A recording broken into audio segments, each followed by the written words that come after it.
And Congress is moving forward with the next steps of impeachment, how the White House is already preparing for trials in the Senate in just a bit. Well, we appreciate you joining us for Action 10 News at 6. I'm Andy Lascano. And I'm Brenda Matudi. We begin with the discovery of 2 men found dead inside a local home.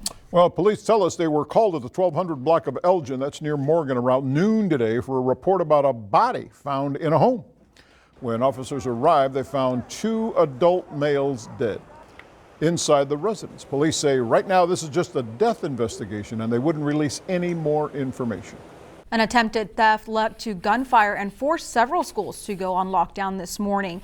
A resident living at the house on Prescott, where the attempted theft happened, says he fired several shots in the air trying to scare 2 juveniles who were trying to steal a truck parked in his driveway. It happened around 10:30. That led to lockdowns at Moody, Garcia Elementary, and Mary Gret Transition Center. 2 people were detained. The lockdowns were lifted and no one was hurt.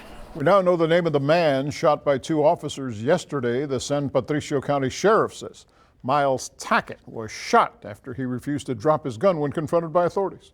Happened at the Bayside Market in Ingleside by the Bay. Authorities were responding to a call about a man trying to break into a car, and eventually officers found Tackett in an alley, and that's where the shooting happened. Tackett's hospitalized, but he will be arrested once released. He's already charged with burglary of a vehicle, but more charges are expected.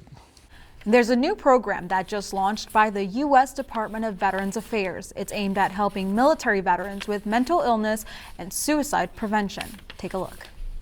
I didn't really know what to do. I sort of looked around and just, well, now what do I do? Army veteran Jeffrey Saliga felt the same way many veterans do when they first leave the military. Within the first year of leaving the military, veterans experience suicide rates nearly 2 times higher than the overall veteran suicide rate, according to Veteran Affairs. To help combat that, the VA has created a new program called Solid Start. What we hope to do is help them navigate their transition more effectively, reduce their stress, connect them to resources so that they can have a successful transition to civilian life. With trained staff focusing on access to VA benefits and mental health. We hope to reduce the incidence of suicide. 90 days after a service member either retires, separates, or is discharged, he or she will receive a phone call from the VA. They'll get the chance to talk about transitioning back into civilian life and what kind of resources they might need to feel more successful once outside of the military. Tracy Jones with Rockport Warriors United says the new VA program is a good start, but she says many veterans are looking for a purpose when they're done serving. It's great that the military has them learn how to write a resume, has them, sign up for TRICARE. But when they come back and they transition back into civilian life, a lot of them are so bored and so stagnant and don't know what to do with themselves that it builds up anxiety. Jones says her nonprofit also helps people like Saliga get with other veterans to increase interaction. And it's not just physically an open door, but emotionally. I can talk about things. I feel comfortable here. The Solid Start program will make phone calls to veterans recently separated from the military at 90 days, 6 months, and then again after a year. A deadly shooting at the historic Pearl Harbor Naval Base has prompted an urgent security review. Watch. They were just saying like there was an active shooter, and like there was is it real, is it fake, is it real, is it fake type thing. The Navy says a U.S. sailor shot 3 Defense Department employees yesterday, then killed himself in a shipyard. The gunman has been identified as Gabriel Romero, the motive unclear. 2 of the workers died and the other still in a hospital. It's unclear if the gunman knew any of his victims, and police haven't released the name of the gunman or the victims. One day after the first House Judiciary impeachment hearing, Democrats announced they are moving ahead with plans to impeach President Trump over his actions with Ukraine. President Trump says he's not worried about impeachment staining his legacy. No, not at all. No, not at all. It's a hoax. It's a hoax. It's a big fat hoax. House Speaker Nancy Pelosi announced Democrats are moving forward with articles of impeachment against the president, alleging he abused his office. House Democrats argue their investigation shows the president tried to pressure Ukraine into announcing an investigation of a political rival. The president leaves us no choice but to act because he is trying to corrupt once again the election. During a news conference, Speaker Pelosi forcefully rejected a question on whether she hates President Trump. I don't hate anyone. I was raised in a way that is a heart full of love, and always prayed for the president. And I still pray for the president. I pray for the president all the time. So don't mess with me when it comes to words like that. The Judiciary Committee could begin drafting articles of impeachment as soon as next week. The White House is already preparing for a trial in the Senate. The president has indicated he wants to hear from Congressman Adam Schiff, the whistleblower, and even former Vice President Joe Biden and his son Hunter. How do you not do that? Is Joe Biden insulated? Is his son insulated somehow because his father's running for president? Biden had a heated exchange at a campaign event Thursday about his son's work for a Ukrainian energy company. You're selling access to the president just like he was. So you're a damn liar, man. That's not true. Biden also says he won't voluntarily testify in a Senate impeachment trial. Natalie Brand, CBS News, Capitol Hill. Whew, very interesting political stuff there, huh? Absolutely. To be continued. Well, coming up here on Action 10 News at 6. Ever wanted a piano in your home? We're going to tell you how you can get one at a great discount coming up. Plus, several dogs took a flight today in hopes of finding their forever home. We'll explain when we return.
Mic check 1 2. Mic check 1 2.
Well, we all know that the holidays are a great time for giving, right?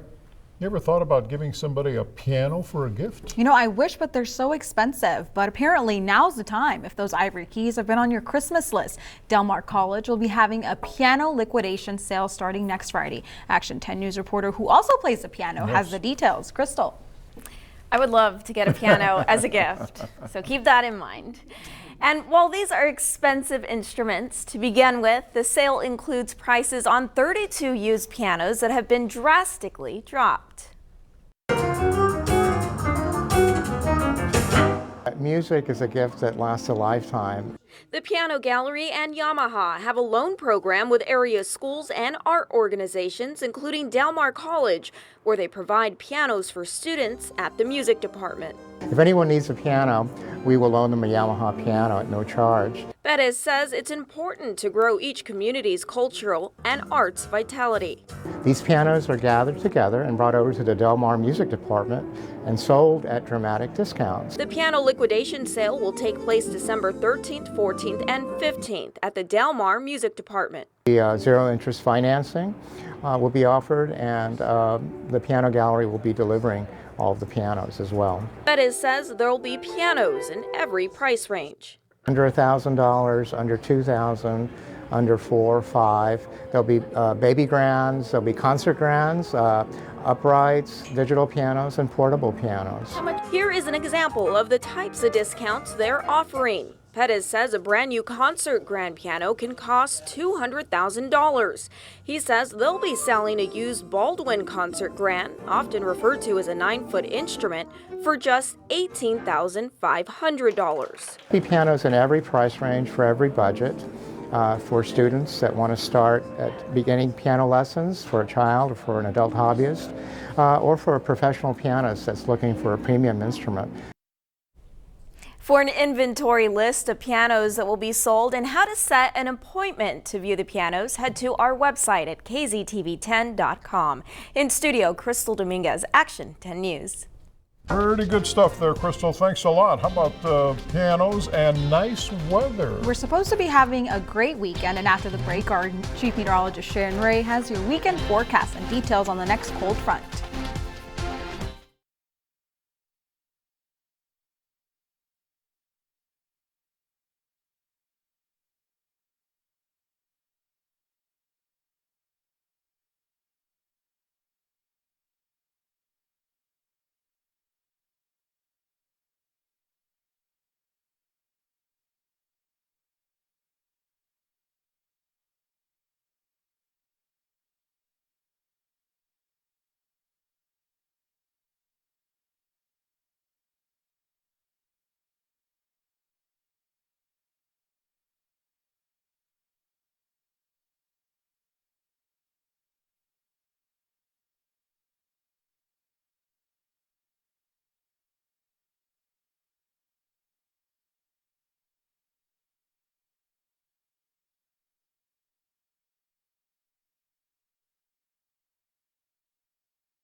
Now, Action 10 Chief Meteorologist Sharon Ray with your Doppler 10 weather forecast.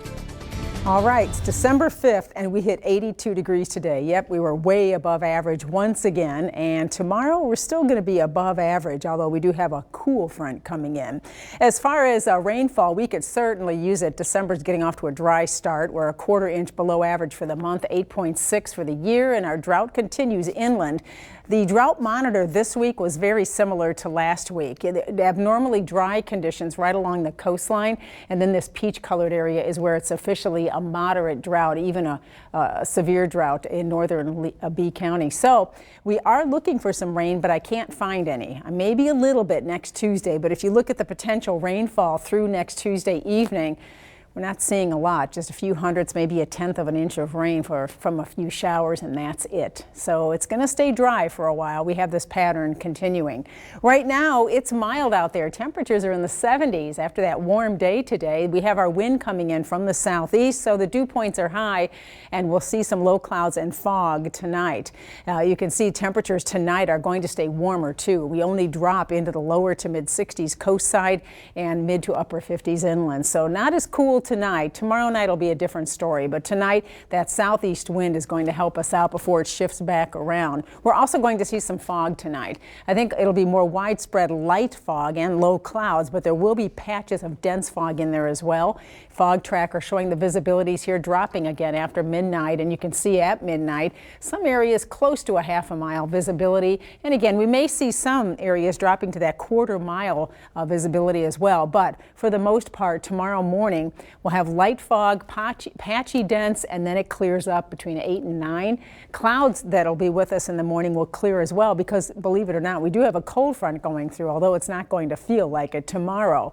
It's going to take until tomorrow night before that cooler air arrives. You can see the winds do shift to the north tomorrow, and that's going to dry out our air. Tomorrow night we won't be dealing with the fog for a change, and we'll have lots of sunshine in the afternoon as temperatures climb above average again tomorrow. We reach into the upper 70s to near 80 inland, so 79 Corpus Christi, that north wind picking up a little bit and increasing sunshine leading to a spectacular weekend. Depends on if you like mild or warm weather. Take your pick again this weekend.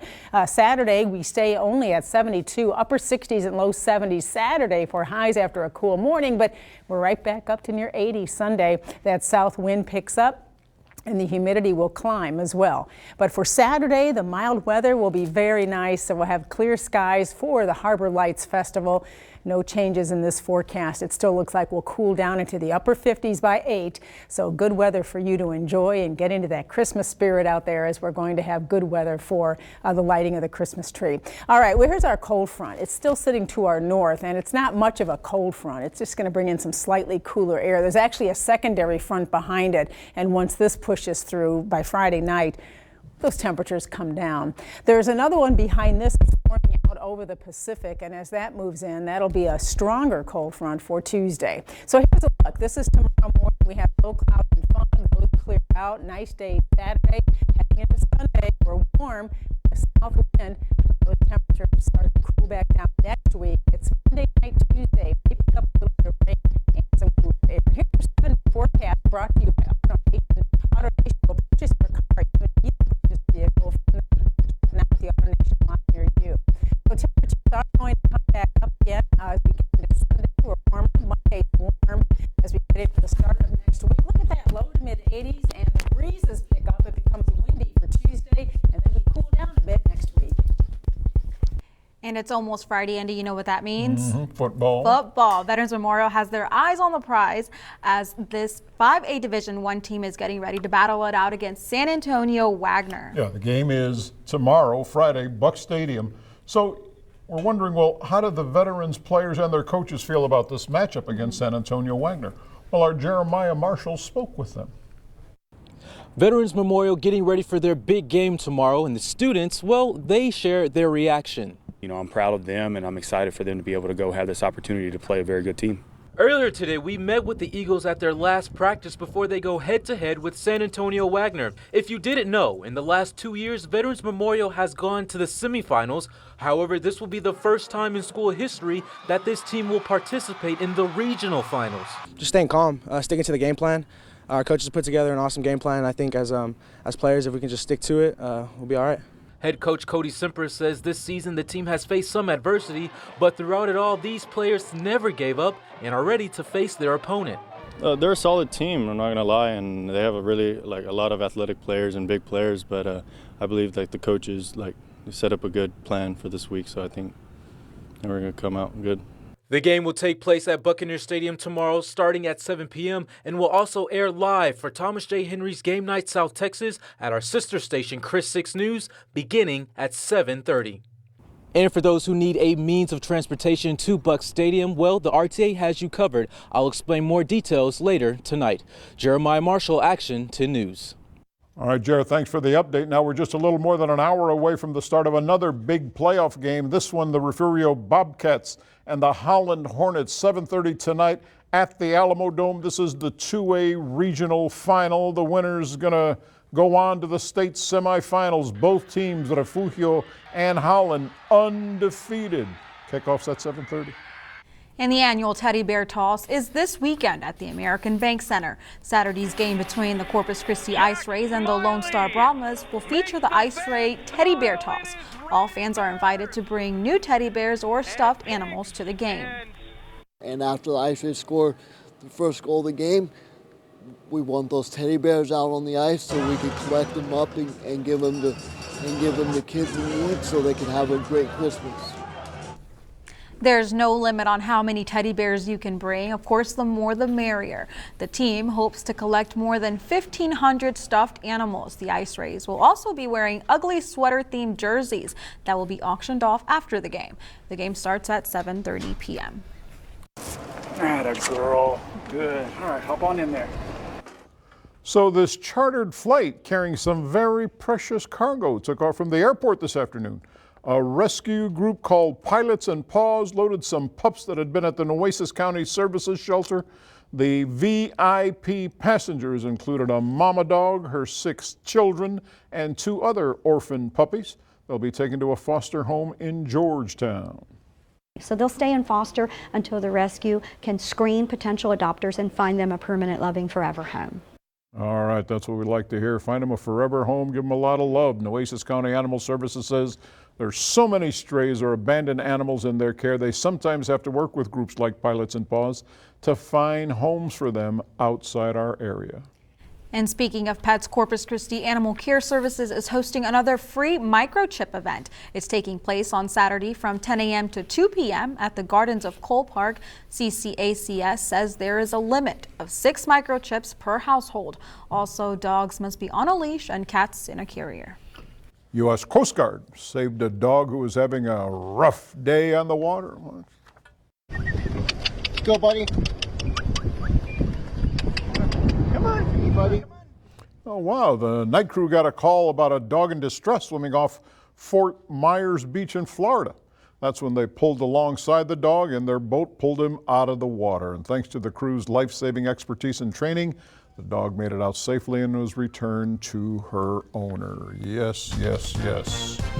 Still to come here on Action 10 News at 6, NASA getting closer to the sun than ever before. We'll have what scientists have learned so far when we come back.